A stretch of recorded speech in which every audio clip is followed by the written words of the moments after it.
Hello there, you're watching the press preview. A first look at what's on the front pages as they arrive. It's time to see what's making the headlines with Henry Hill, Deputy Editor at Conservative Home, and Sonia Sodha, Chief Leader Writer at The Observer. They'll be with us from now until just before midnight. Well, let's see what is on some of those front pages. Well, the Metro leads with the death of a British man after a flight from London to Singapore was hit by severe turbulence. That's also in the Mail with the headline, Nightmare at 37,000 feet. The Mirror calls it terror in the sky. A photograph of an injured member of the flight's crew is on the front of the Times, but the paper's main story claims police are being told to make fewer arrests because of the shortage of space in prisons. The Express says Jeff Kitchen was travelling with his wife on a dream holiday when the Singapore Airlines Boeing fell 7,000 feet. The Telegraph's front page has an image of the Conservative MP, Craig McKinlay, who had all of his forelimbs amputated after contracting sepsis. The Eye reports on the death of the former Royal Marine 6 days after he appeared in court accused of spying on Hong Kong activists in the UK. And the number of people under 40 in the UK being diagnosed with type 2 diabetes has risen 39% in 6 years. That's according to The Guardian. And the Daily Star claims rats were wrongly blamed for causing the Black Death. The paper says scientists believe it could actually have been caused by human lice. And a reminder that by scanning the QR code you'll see on screen during the programme, you can check out the front pages of tomorrow's papers while you watch us. And we are joined tonight by Henry Hill, Deputy Editor at Conservative Home, and Sonia Sodha, Chief Leader Writer at The Observer. Thank you both for being with us. Now, there is, of course, one story that's sort of dominating most of the papers, especially the tabloids, and that is the story of this plane that plunged 6,000 feet, and, of course, the British man who died of a heart attack. So let's take a look at some of them. The Metro, Brit dies in jet plunge at 38,000 feet. The Daily Mail, and again, they also have a picture of him, Jeff Kitchen, 73, and again, Nightmare at 37,000 feet. And the Daily Express, British granddad killed in flight, horror plunge. Henry, obviously desperately sad and quite terrifying because the video has been doing the rounds of some, the bits inside, and it just looks absolutely terrifying.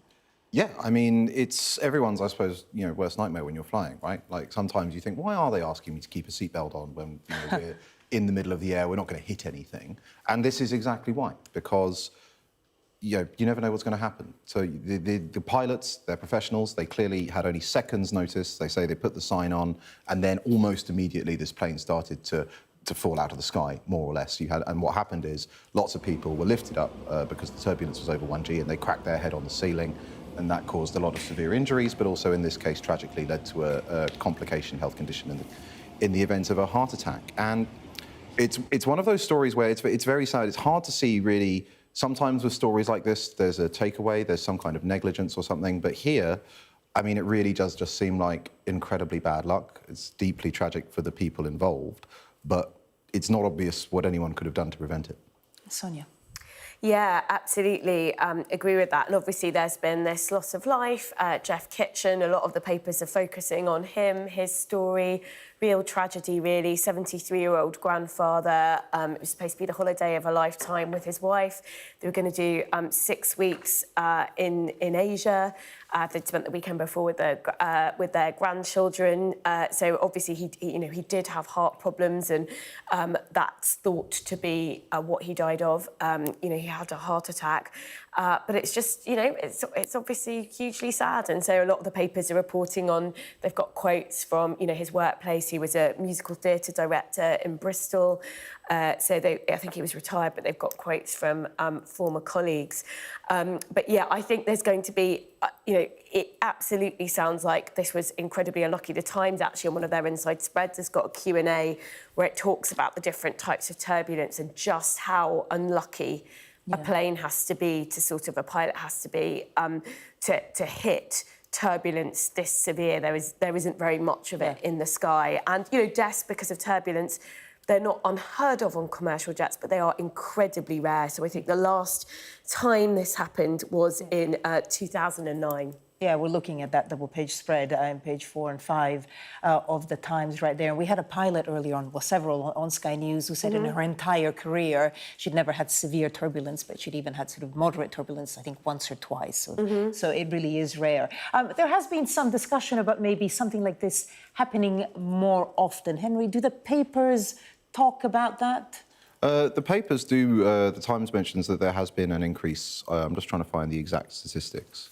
There has been an increase in severe turbulence over the past few decades, which is apparently attributable to climate change, which does make sense. It remains, as you say, vanishingly rare as a flight navigation issue, especially this kind, which is clear air turbulence. Basically, normally turbulence, you have got storms and clues that pilots can use, whereas here it was some kind of air pocket or something where they basically couldn't see it coming. Yeah. So whilst it is true that that kind of weather is going up, I do think it's important to stress for anyone who's a nervous flyer, this is still a fantastically rare problem.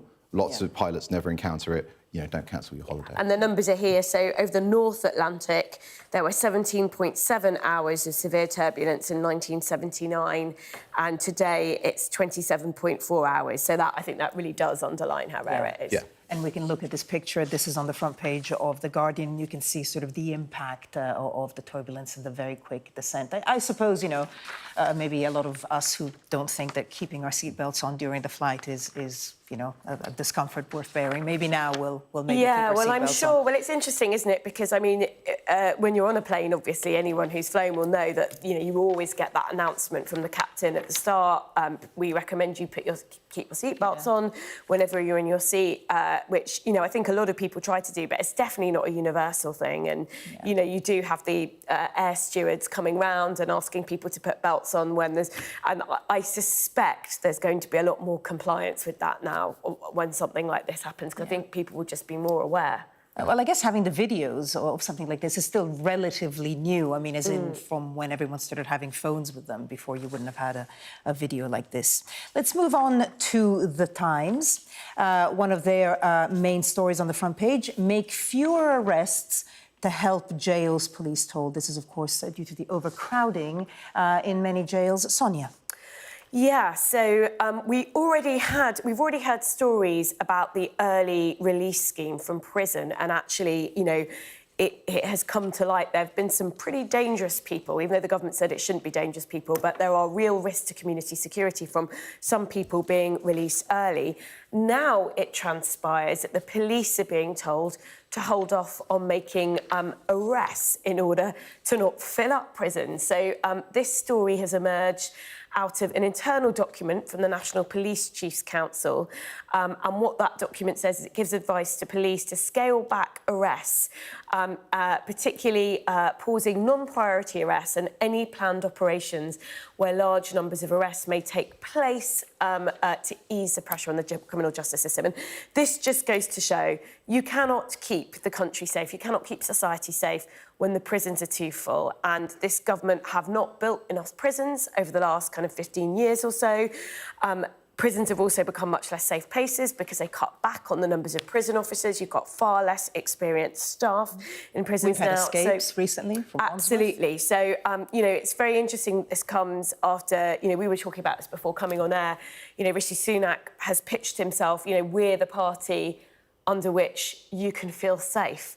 And I think this, shall we just say, it interferes with that message. So what do you think, then, that this does to Sunak's claim? I mean, obviously, if it doesn't do anything good, does it? Any more than it did a couple of weeks ago when ministers were debating whether or not to release prisoners 70 days early. One quick point of clarification on the advice. It does technically say that the police shouldn't ignore large public events. Now, given that they are already under pressure for not committing arrests on the day, I think we can both agree the odds of them actually being more assiduous is probably just covering their tracks. The thing I found really fascinating here is it says that it tries to give an example of a non-urgent arrest, and you'd have thought that the metric would be maybe it's not that serious a crime. Obviously, all crime has victims and so on, but, you know. But actually, the example they give is where the police haven't checked the CCTV yet, or where the police haven't done door-to-door sort of interviews. So basically, the metric is whether or not how much work the police have done, not how serious the crime is, which is deeply worrying. But Sonia is completely correct. This government, you know, for all that it wants to lead on law and order, and the Conservatives normally do, has not only not opened new prisons, it has closed prisons. HMP Lancaster, one of the best performing prisons in the country, was shut in 2013 and sold to the local council, where it's now a tourist attraction where you can see what it's like being in a prison. It's absolutely remarkable, and this is the chickens coming home to roost. And what's especially invidious about this is that at least when you've prosecuted people, when you've convicted people, there's justice there, right? The victims know that they've been criminalised. We know that they're not arresting people means that you don't get justice at all. So it's even worse. Do you think this could become an even bigger election issue? Do you see that developing? Yeah, well, I think it already is, to the extent that obviously people, we know people are very concerned about the economy, about the NHS, but crime, when you look at the polls, absolutely is an issue for people. And I think, people know of people now. It's happening enough that, someone gets burgled, for example, there's property theft. And, it's hard to even get a visit from the police in the first place. So, yeah, I think it absolutely plays into perceptions of the government, because crime and feeling safe is something that people rightly really care about. And the thing with this particular story and with the earlier story about early releases is wait until one of those people reoffends, right? That will be a story which can be directly tied to ministerial decisions in a way that crime normally can't. You can complain about overall levels of crime, but if you as a minister have released someone and then they reoffend, that's entirely on you. Absolutely. Let's look at The Guardian front page. One of their lead stories, alarm over big increase in under 40s with diabetes. Now, this is type 2 diabetes, which is usually linked to obesity. The rise of 39% in 6 years, fueled by obesity levels and cheap junk food. And Sonia, it's not even across society, this huge rise, is it? No, and I think it's important to say that type 2 diabetes is more common amongst older groups. What this story about is really the increase for younger groups, so the under 40s. So there's been, where's the percentage increase gone in that story? 39%. Oh, thank you. So from 120,000 cases diagnosed in 2016 to 168,000 this last year. And I think it's an example of, so, the rates are low to start off with, or much lower than they would be for the over 40s, but it's an example of a very worrying trend that charities are pointing to. And we know that we're living in a much more obesogenic world. We have very high rates of obesity, internationally high rates of obesity.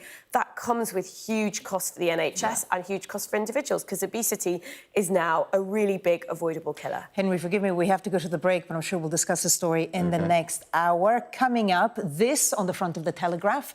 The headline, I've lost my hands and feet to sepsis, says an MP. We'll be right back with that story.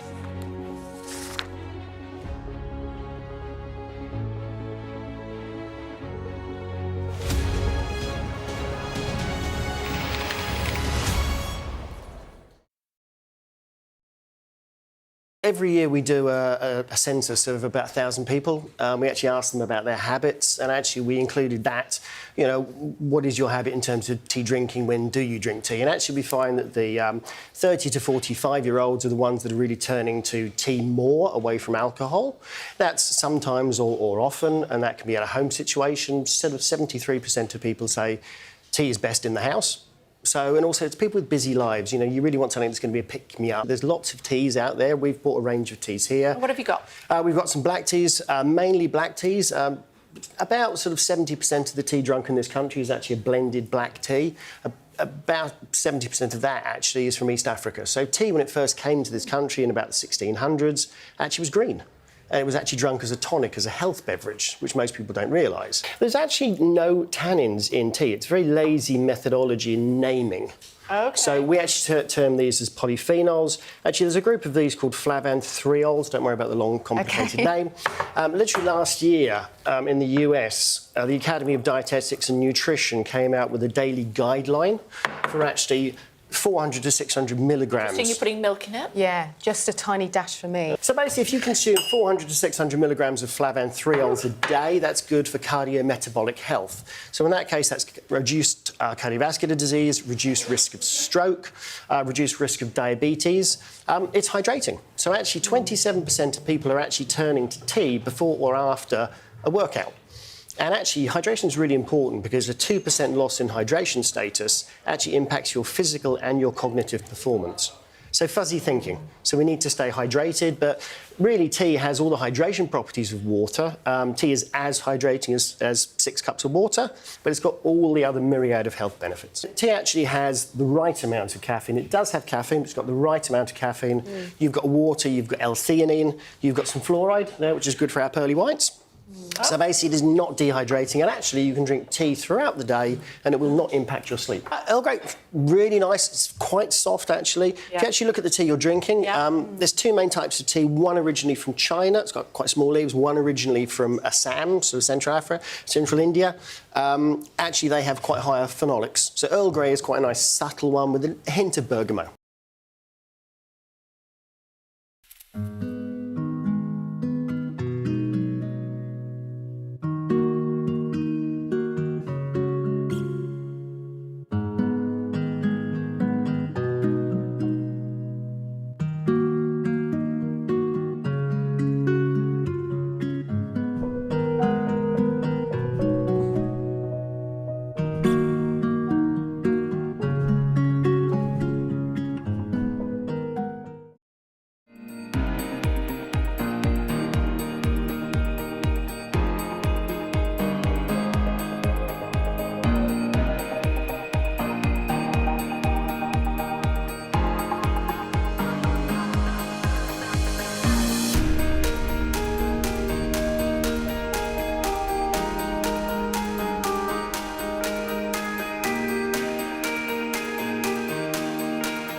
Welcome back. You're watching the press preview with me now, Henry Hill, Deputy Editor of Conservative Home, and Sonia Sodha, Chief Leader Writer at The Observer. OK, let's take a look at some more of the paper's front pages. Let's look at The Eye, which has a very interesting story. This Brit charged with spying for China found dead in Maidenhead Park. This is Matthew Trickett, who was actually due at the Old Bailey on Friday. He was being investigated. Well, the police is now investigating his unexplained death. Henry, what do we know about this? Very little, other than what you read out. Obviously, the challenge is that he has 2 co-defendants who are still awaiting trial, so they'll potentially be contempt of court. But essentially, this man was accused of collaborating with the Chinese state to spy on Hong Kong democracy activists here in the UK. And whether this man was innocent or guilty, it is a widely acknowledged problem that the Chinese state very much takes the view that it can enforce its laws wherever it wants. And, the Chinese embassies are often accused of hosting law enforcement that surveils Chinese citizens abroad, Hong Kongers abroad. Obviously, in the last few years, the United Kingdom has made a determined effort to allow refuge for people from Hong Kong over here.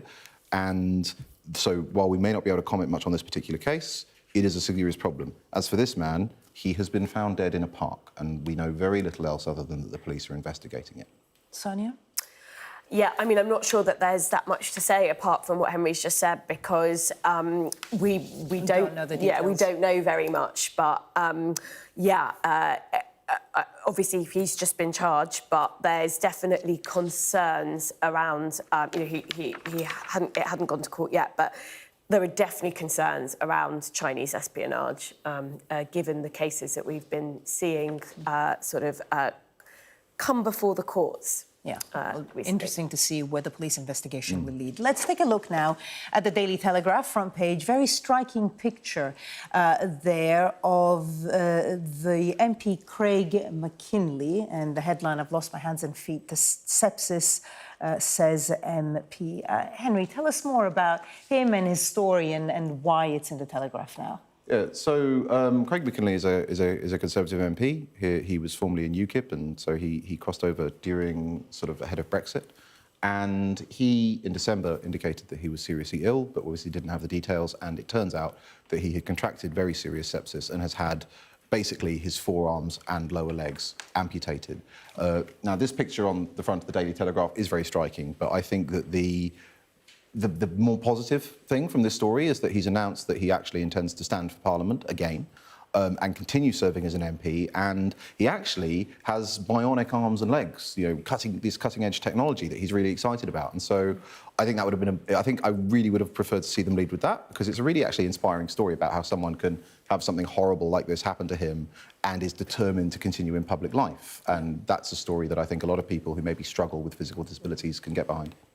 Yeah, absolutely. And actually, one of the things that he wants to do is campaign for better access to these bionic limbs, because he had to pay for his privately. So the bionic hands were £100,000 because it would have been a 2-year waiting list on the NHS. So he now says that he's going to put energy into campaigning for other amputees. And so basically amputees get treated better by the NHS, and there is the resources for them, because 2 years, you know, if you've had this kind of amputation, 2 years to wait for bionic limbs that can really help you is a very long time. Gonna have to leave it there, Sonia Henry. Thank you so much. We'll see you in the next hour. Coming up next at 11 o'clock, we'll have the latest on the Singapore Airlines flight in which a British man named as Jeff Kitchen died of a suspected heart attack.